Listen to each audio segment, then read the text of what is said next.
E aí galera, Henrique Arão aqui com mais uma aula de teoria musical para você.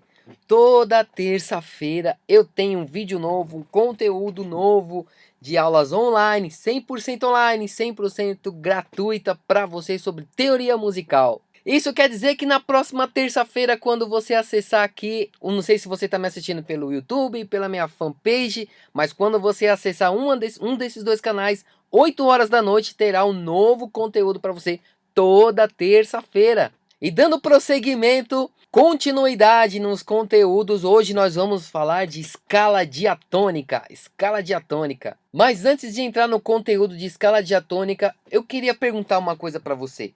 Você já tocou do lado de algum músico que o ego dele fala mais alto do que a própria música? Eu não sei se você já teve o prazer ou o desprazer, não sei como que você pode classificar isso. Eu já tive o desprazer de tocar ao lado de músicos que o ego é mais acentuado do que a própria música. Agora, como perceber um músico que ele tem esse ego acentuado? Ou como você se olhar e perceber se você não é esse músico que tem o ego acentuado? Você percebe quando o músico começa a te tratar rispidamente, começa a te tratar com mal educação, sendo grosseiro com você. Isso vai gerar o quê? Tanto nos dois lados, de quem está ouvindo, quem está recebendo essa rispidez e quem está pronunciando esse modo agressivo de falar. Isso só vai gerar um sentimento chamado raiva. Esse sentimento chamado raiva, que nós classificamos como raiva, aquele sentimento que nos incomoda,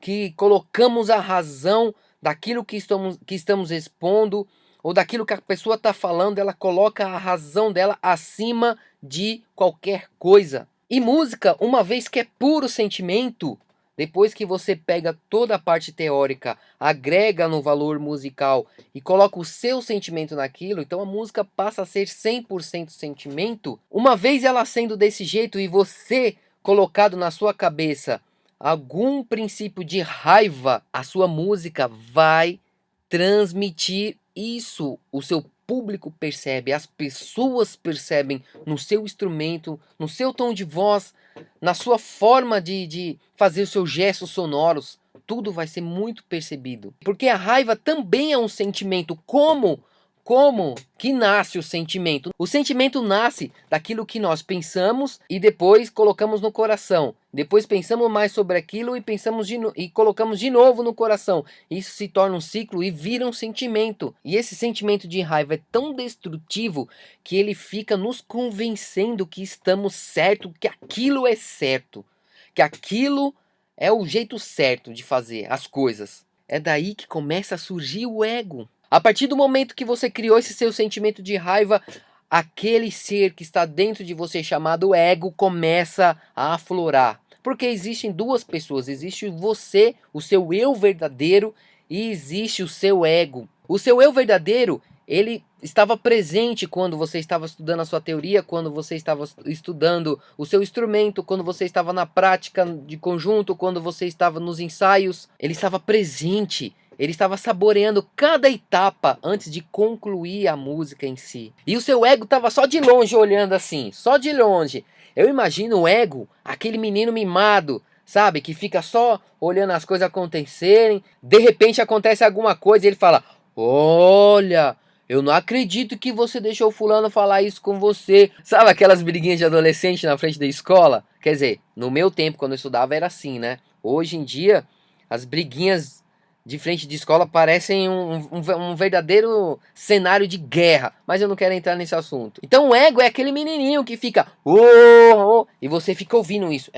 Não, que não sei o que, falando rispidamente também, recebendo outra mensagem ríspida, e os egos começam a um querer ficar maior que o outro, um querendo ser melhor que o outro, e aquela coisa vai aumentando e vai ficando pior e pior. Daqui a pouco você não consegue mais conviver com a pessoa não consegue mais olhar na sua cara, e fica um negócio, um clima horrível. Por mais que você seja bom no seu instrumento, por mais que você seja espetacular, a sua música tem um sentimento amargo. E quer saber de uma coisa? As pessoas percebem.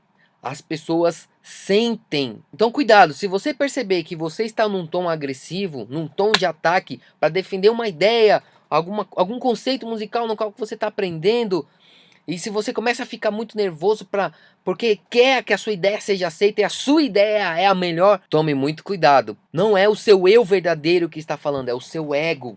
É o seu ego, cuidado. E também fique presente para quando você tiver contato com alguns músicos que começam também a defender as suas ideias teóricas, as suas ideias do seu instrumento, só que de uma maneira ríspida, agressiva, querendo te colocar para baixo, querendo te excluir de certa forma do meio musical, ou te diminuir na presença de alguém. Fique tranquilo, não entre nesse jogo de egos, de brigas de egos. Eu vou te passar duas dicas que eu aprendi ao longo da vida sobre esse tipo de episódio. Uma delas é: peça a opinião de um observador, uma pessoa que está de fora dessa discussão, uma pessoa que está de fora desses conceitos, e pergunte para ela: o que você acha? Só esse fato vai diminuir o seu nível de estresse, o seu nível de raiva. Só isso vai abrandar um pouco esse sentimento ruim que destrói a nossa produtividade musical. E a segunda dica é apenas uma palavra: perdão. Peça perdão. Peça perdão. Você estando certo, você estando errado, não cresça a discussão, não leve isso para um patamar pessoal, não leve isso como algo destrutivo, não leve uma discussão filosófica para sua música, não leve uma discussão teórica para sua música, não vale a pena. Acredite na sua música, acredite nos seus conceitos,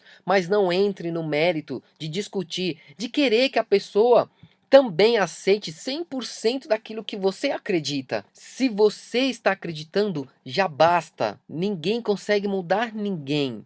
Então tá tudo bem se a pessoa não aceita 100% daquilo que você acredita. Tá tudo bem. E tá tudo bem também se ela acredita em uma outra coisa diferente de você. Meus amigos músicos, meus amados, você que me acompanha, vamos estender a bandeira branca e erguer a bandeira musical. Chega desses enfrentamentos musicais que rolam nos bastidores, não demonstrando a qualidade musical, mas demonstrando pelo seu conhecimento, humilhando a outra pessoa, colocando a outra pessoa numa situação difícil para trás. Vamos começar a erguer a bandeira do perdão e vamos transformar a música do nosso país. Agora que você já entendeu a mensagem, eu vou entrar no conceito de escala diatônica. Vamos lá? O que é escala diatônica? Escala diatônica são 8 sons conjuntos que entre eles há intervalos de tom e semitons.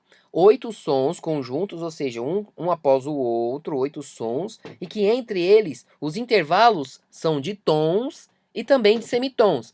Se você não sabe o que é tom e semitom, na última aula, a aula anterior, eu expliquei com mais detalhes o que significa tom e semitom. Então, antes de prosseguir nessa aula, se você ainda tem dificuldade de saber o que é o intervalo de tom e de semitom, aconselho a você assistir a aula anterior e depois você prossegue aqui, tá bom? Então, voltando. A escala diatônica, 8 sons conjuntos, ou seja, um som seguido do outro, e dentro desses 8 sons nós temos os intervalos de semitons e intervalos de tons entre eles. E esses tons e semitons dentro dessa escala são chamados de naturais. Então esses intervalos são chamados de intervalos naturais, tons e semitons naturais. Por quê? Porque acontece naturalmente, é algo intuitivo, é muito natural. Veja como esses intervalos de tons e semitons se comportam de maneira natural dentro da escala diatônica. Escuta só.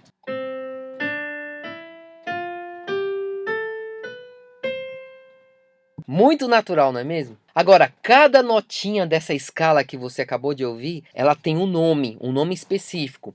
Ah, Henrique, claro, você tocou a escala de dó, dó, ré, mi, fá, sol, lá, si, dó. Claro que é um nome. Mas quando nós estamos tratando apenas de notas na escala, ou seja, nós estamos só falando de escala e falando especificamente daquela nota na escala, ela tem um nome específico também. Então, para não chamarmos mais de notas na escala, a partir de agora nós vamos conhecer as notas da escala como um sinônimo dela, chamado grau. Quando você ouvir falar de grau, você está falando sobre notas contidas dentro de uma escala. E quando você falar de notas, aí sim, você está falando de uma nota dentro da partitura, da sua música, etc. De uma nota musical convencional. Agora, a partir do momento que você fala de grau, você está sendo específico. É uma nota dentro da escala, contida dentro da escala. Você está estudando a escala diatônica. Lembrando que para se ter uma escala completa, o último som sempre é a repetição do primeiro som.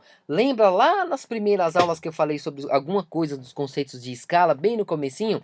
Se eu não me engano, acho que foi a aula 2 ou 3, alguma coisa assim. Não lembro agora, mas tá lá no comecinho. O último som da escala é a repetição do primeiro som. Então, como que se chama cada grau da escala? Cada grau da escala se dá um nome de acordo com a função dela. Eu não vou entrar no detalhe do que significa cada função de cada grau da escala. Eu vou apenas passar o nome. Lá na frente eu vou explicar com muito mais detalhes cada função quando nós estivermos estudando acordes, formação de tríades e essas coisas. Então o primeiro grau se chama tônica. Tônica, anota aí, toma nota aí. Eu vou colocar aqui do lado, conforme eu vou falando, eu vou colocando aqui do lado na edição, para você ir acompanhando e você ir tomando nota, tá bom? Então, o primeiro grau da escala se chama tônica. O segundo grau, supertônica. O terceiro grau, mediante. Quarto grau, subdominante. O quinto grau, dominante. O sexto grau, superdominante. O sétimo grau, sensível. E o oitavo grau, que é a repetição do primeiro, né, em termos de notas, em termos de sonoridade, então também tem a mesma função e também se chama tônica. Então vou repetir para você tomar nota: tônica, supertônica, mediante, subdominante, dominante, superdominante, sensível e tônica novamente. Bem, galera, essa foi a aula de hoje. Espero que você tenha curtido, espero que você esteja gostando de acompanhar esses conteúdos.